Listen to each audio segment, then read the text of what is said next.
Dalam Bapa dan Putra dan Roh Kudus. Amin. Allah Tritunggal Maha Kudus, kami bersyukur atas gereja yang Kau dirikan sendiri. Itu gereja Katolik, gereja kudus, gereja yang satu, yang apostolik, dan gereja yang para rasul, gereja para rasul.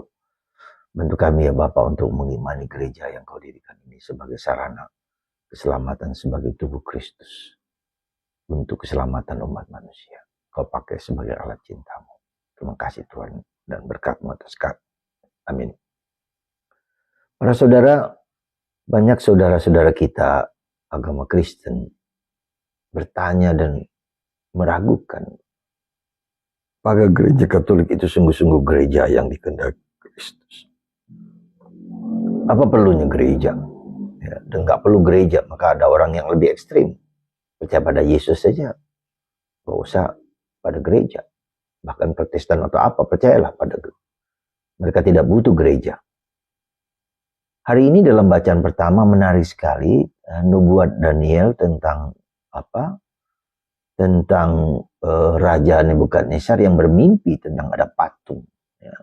Dan patung itu terbuat dari, kepalanya terbuat dari emas, bawahnya dari tembaga, dari besi, kemudian juga dari setelah besi ada tanah di bagian belakang.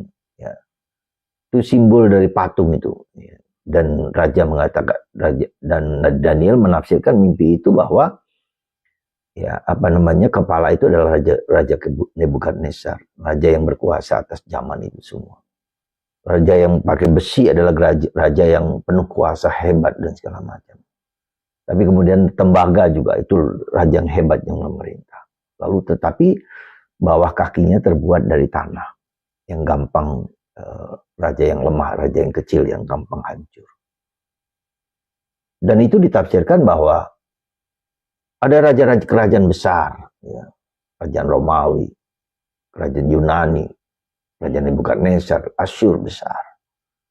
Ada raja yang besi, pakai besi dengan tenaga besi seperti juga orang kerajaan Romawi, kerajaan Turki, Ottoman. Ya. Ada raja lain yang terbuat dari tembaga dan segala macam, lalu terbuat dari tanah. Dan itu semua akan hancur lebur. Tapi Tuhan mendirikan sebuah kerajaan. Kerajaan itu tak akan hancur, abadi kekal. Ya.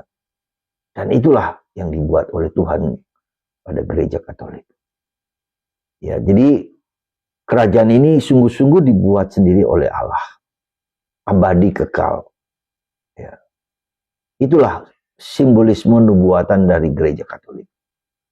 Maka gereja yang dibuat oleh Allah sendiri itu yang akan nanti menghancurkan negara, kerajaan-kerajaan besar di dunia. Coba Anda lihat kerajaan besar di dunia. Napoleon hebat, komunisme hebat. Ya.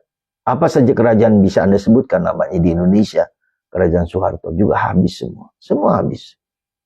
Tak ada yang abadi, tak ada yang kekal kerajaannya. Sehebat apapun, sejaya apapun. Pada waktunya juga nanti Cina, ya, kemudian Jepang kerajaan besar, kemudian Rusia, pada waktunya akan hancur lebur. Rusia yang pada waktu itu kita sebut Uni Soviet juga semua akan hancur semua. Termasuk negara Amerika sama saja akan hancur semua. Tidak ada yang abadi, tidak yang kekal. Yang abadi adalah kerajaan yang didirikan oleh Kristus sendiri. Sekali lagi, yaitu kuasa yang Tuhan berikan kepada Petrus, kepada kita semua. Itulah yang menjadi keyakinan kita bahwa kerajaan ini dikatakan oleh Yesus tak akan dihancurkan oleh kuasa manapun, bahwa dari neraka sekalipun, ya, sejak awal sampai sekarang tak hancur gereja. Meskipun boleh dikatakan paus kita banyak berdosa, banyak kelemahan, banyak keterbatasan, tapi apa yang didirikan oleh Kristus akan kekal abadi. Itulah saudaraku terkasih.